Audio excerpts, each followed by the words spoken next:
Who is Zaluzhnyi? The military officer who at one point became one of the most recognizable commanders in the world.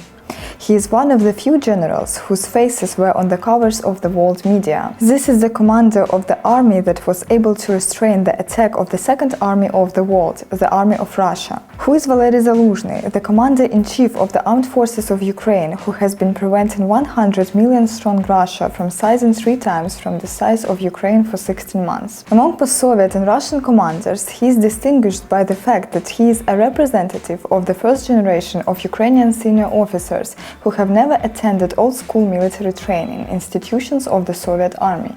He graduated from the military university during the time of independent Ukraine, after the USSR collapsed. Seeing how Ukrainian forces were still weighed down by the Soviet model that railed on rigid, top-heavy decision-making, he began to implement changes to mirror the forces of US and NATO partners. Zaluzhnyi began his military service in 1997 after graduating from the Odessa Institute of Ground Forces. He rose through the military ranks, starting with a platoon commander, then a training company commander, and a battalion commander.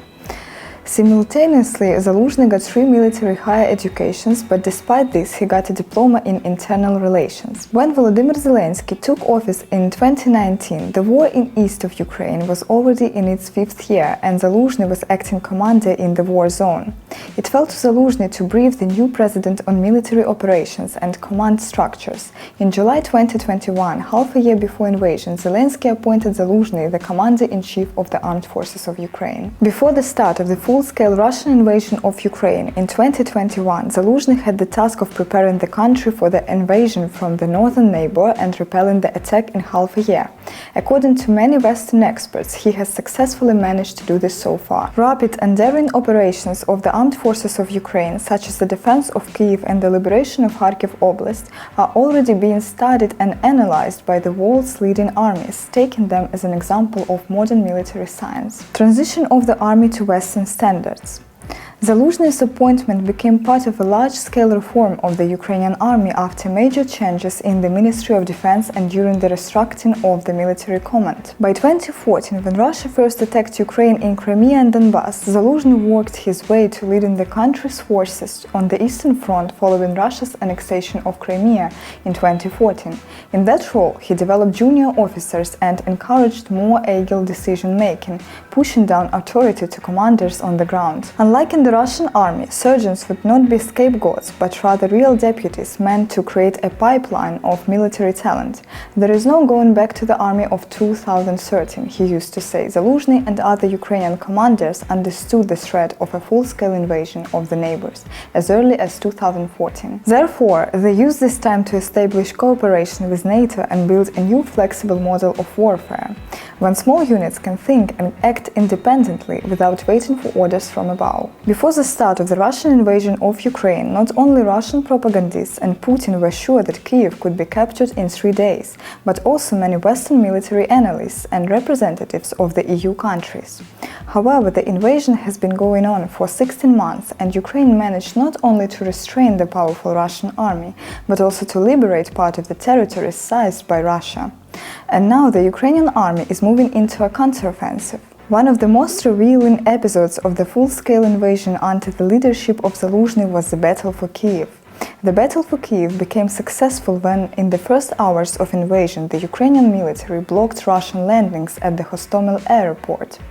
Despite the lack of anti-aircraft weapons and Western weapons, the Ukrainian army successfully destroyed convoys of Russian military equipment. The commander-in-chief has not revealed the strategy of the city's defense until now. Not much is known about the actual operation of the defense of Kyiv. Zaluzhnyi said that he would tell in more detail after the victory.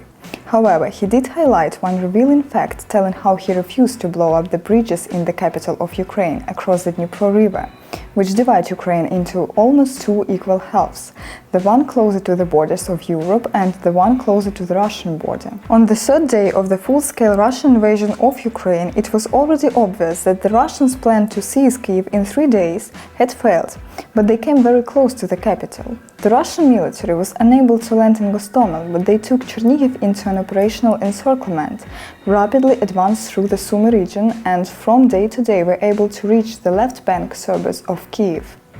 The situation was difficult. The head of security service of Ukraine, Bakanov, called General Valerii Zaluzhnyi and asked for an order to blow up the bridges. Zaluzhnyi listened to the security service chief and answered without hesitation. Blow up bridges? Never. This will be a betrayal of those who remained on the left bank of the Dnipro, both military and civilians. Zaluzhnyi became an object of hatred and horror for Russia. Russian propaganda is constantly spreading false rumors that Zaluzhnyi was allegedly killed. A week ago, Putin personally joined the spread of these fakes, who said that Zaluzhnyi had left Ukraine for abroad. А где он, Залужный? Целый канал есть такой, где Залужный. Я знаю.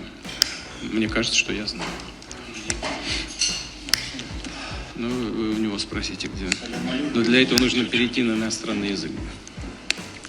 Мне кажется, что он за границей.